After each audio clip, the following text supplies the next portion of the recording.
So it was another fucking roller coaster for Man United. A 2-2 away draw again, this time at Spurs. And it had everything. There was early control, late drama, and a last minute rescue act from another defender, but isn't Harry Maguire this time. Rúben Amorim's side looked on course for a massive away win. After Bayern and Wemel put United ahead midway through the first half, finishing off a really, really nice move. It started with Fernandes and Diallo. They combined brilliantly on the right. United pressed well, looked organised, and had Tottenham frustrated for long spells. In fact, the fans were booing them at half time. That's how fucking pissed off they were. But as we've seen all too often this season, they couldn't kill the game off. Thomas Frank, he made a few changes at half time, late on especially, and it completely turned the match.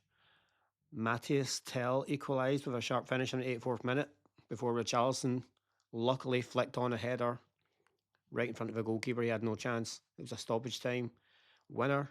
They thought it was a stoppage time winner. It sparked wild celebrations.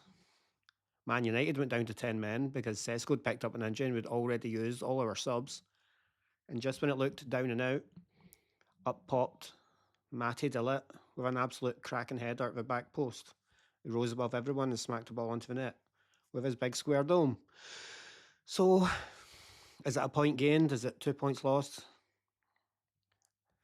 The way the game went, I would say it's 2 points lost. We had it in our hands, but then to come back and get the equaliser like that, it's not too bad. Go into the international break, we're 5 games undefeated, so that's not too terrible at all. So coming up next, I'm going to do a player by player little review and rating and see if you agree. Okay, so the goalkeeper, San Lamens, it was a wee bit of a mixed afternoon for him. Not a huge amount to do for long stretches, but when he was called into action, he generally stood up quite well. He dealt with Tottenham's crosses confidently and sweeping outside the box helped United build up from the back. The first goal left him stranded after a defensive lapse. There wasn't much he could do about the second one either. It kind of luckily came off Richarlison's head right into a corner. Both were from close range. He never really had anything they could do about it. His kicking was tidy. His positioning was okay. It was okay. It wasn't great. But overall, it was a solid, if unspectacular, performance from a young goalkeeper who continues to grow in confidence. Although he did have a little lapse at the very start of the game, where if the ball was on target, it would have been an own goal, I guess. Where he let the ball slide under his foot, miscontrolling it inside the first minute, I think. So that was a bit of a nervy start, but he came through it. He done okay. 6 out of 10 for Le Mans. So big Matty de Ligt, and again, he was colossal for United. Easily one of the best defenders on the pitch, if not the best defender on the pitch, and he was man of the match for Man United. Defensively, he dominated in the air, he organised the backline, he read Tottenham's movements superbly. When United came under pressure late on, he was the one throwing himself into tackles, clearing everything. Then came his big moment, a towering header deep into stoppage time to snatch a point. It was the kind of goal that summed up his mentality, really. He's composed, he's brave, he's never beaten, never gives up. Even when United's structure wobbles, he's usually there. He's a leader at the back, and dare I say it, it was a captain's performance from an 8 out of 10 for Matty de Ligt. Okay, now for Mr. Injury, Luke Shaw. He offered United some balance on the left. He is a left pegger. He tucks inside when needed, and he linked up quite well with Dorgu, and Dorgu really helped him out at the back, defensively especially. He was alert. He made a few important recoveries when Tottenham tried to overload that flank. They maybe saw that as a weak touch. And why wouldn't you when you've got a young Dorgu and a really fucking unreliable, injury-wise, Shaw? But the only real negative was his positioning in the lead up to the first Spurs goal, where he was caught slightly high. Aside from that, he did his job with minimal fuss. Not a standout display, but it was dependable. Not really many mistakes, but nothing outrageously brilliant either. Consistently okay. And again, I'm going to give Shaw a 6 out of 10. And now for Big Maguire, it was a steady return for him after injury. He started confidently, stepping out from the defence to intercept passes and showing real aggression in duels. He was particularly strong in aerial battles, helping to nullify Tottenham's superior physical strength. As the match wore on and Spurs started committing more bodies forward, he looked very, very leggy and heavy, and he's not even very mobile at best at times. But he stayed disciplined, he didn't dive into challenges, he stayed on his feet, he was mature, sensible. Performance, nothing spectacular, but a reminder that he can still play a reliable role in Amorim's team. He seems to thrive in the three at the back. So, yeah, he's definitely got a place here. I'm going to give him for this match a 6 out of 10. Now Dorgo, he came in and Dalot went out, which is a fucking brilliant idea. I've been saying it for weeks. Manager should listen to me more often. But he showed his promise on the left flank. His work rate is always impressive. He's an absolute fucking dual fighting machine. He tracks his runners. He gets up and down the pitch. He presses high. He's covering ground constantly. He helped Shaw defensively and he wasn't afraid to carry the ball forward when a chance arose. In possession, he played it simple and safe, which is what he should do until he gets better in that final third. Keep it simple, keep it safe, get by your defender, get a yard, get the cross in.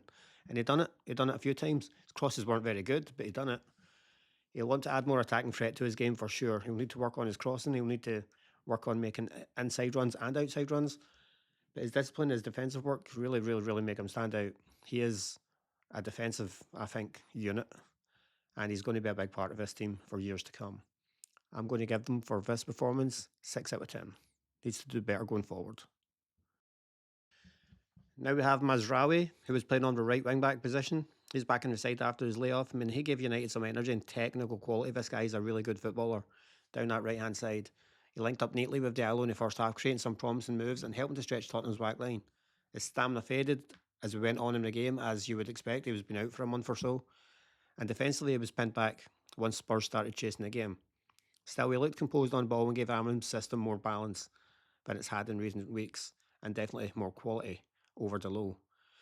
It's a decent start to his comeback from injury, and he'll only improve when he gets more minutes and better fitness. But for this game, for Mazraoui, I'm going to give him a 6.5 out of 10. So Casemiro, he set the tone early. He was breaking up play, controlling midfield tempo. His reading of the game was excellent in the opening hour. Always in the right place to intercept or to win the second balls. But as Tottenham began to dominate possession in the final stages, you could see his legs were getting heavy. He was struggling to even move. He was walking around the pitch. He was tired. And the game became harder to contain. Even so, his influence can't be understated. He gave United structure, leadership, and his calm under pressure. Not his most dominant performance, but another reminder why his presence remains vital. We need someone to take over from this guy. He can't last a full 90 minutes, and when he does, it's only because Man United have got 60% of possession. When they're up against a team, when the possession is evens, he's usually out for the count on the 60-minute mark. So for this performance, I'm going to give Casemiro a 6.5 out of 10. Now Bruno, he drove United forward from the first whistle. His pressing set the tone in the opening minutes, and his creative influence is clear in the build-up to Mbeumo's goal. He constantly looked for forward passes, as he always does. He tried to exploit space in behind Tottenham's midfield. In the second half, he took on a slightly deeper role to help Casemiro because Casemiro needed it because his legs were fucked. And then as Spurs pushed forward, it really just meant that it was a chasing game, chasing the ball. And United, they were struggling. So it was frustrating at times for Bruno, for Fernandes, and he missed chances. Especially I missed a really good chance where Diallo just dropped the ball over his defensive line of Tottenham and Bruno knocks it over the bar. It was a really good chance and he made it look like he was a little fucking fanny that couldn't finish a ball. But anyway, he's still United's greatest creative threat and he's the heartbeat of the team. But for this performance, I'm giving Bruno a 7 out of 10. Okay, now for Mbeumo, and his first half display was absolutely fucking excellent. He worked the channels well, he linked the play with Bruno and Diallo, and he capped it all with a smart header to give United the lead. His pressing was tireless, constantly harassing Tottenham's backline and helping United to keep control for much of the game, especially the first half. As the match wore on, fatigue set in and his influence faded, but he'd already done the damage.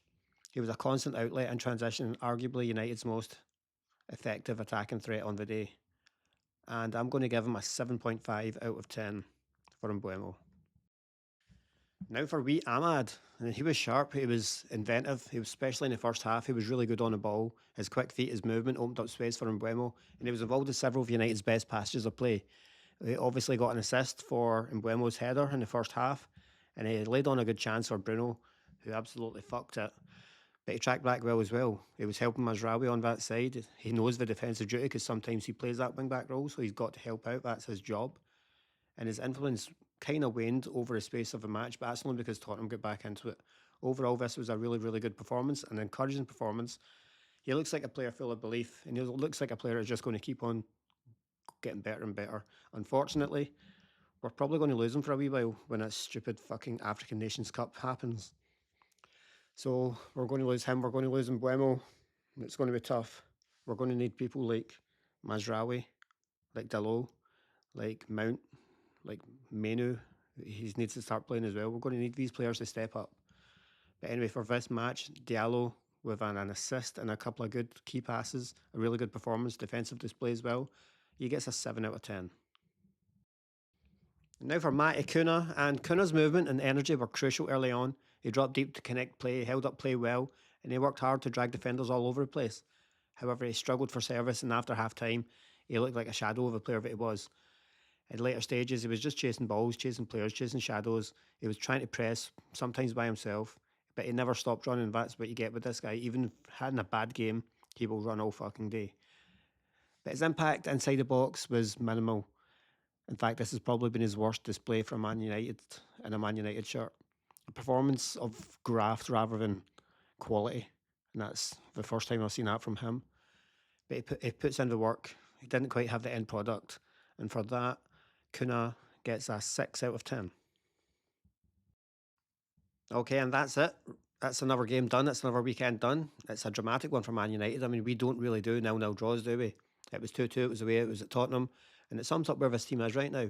Moments of control, flashes of quality, sometimes brilliance, but we struggle to kill games off. Teams are always feel as if they can get back into it, even come back and win it. So there's definitely progress under Amorim, but we need to try harder. We need to start controlling games for a lot more than maybe just the half of it we have been controlling them. The shape looks better, the players look more comfortable, we're starting to believe again. And there's definitely fight in the side. We do not stop trying, but we need to start holding on to leads. We need to start killing games off. Let me know your thoughts in the comments. Who stood out for you and who needs to step up? If you enjoy the video, please give it a wee subscribe or a like or a fucking comment. Just do something. Don't be a dickhead. But anyway, there's an international break coming up, so you'll get another one of these in a couple of weeks. Enjoy yourself, guys.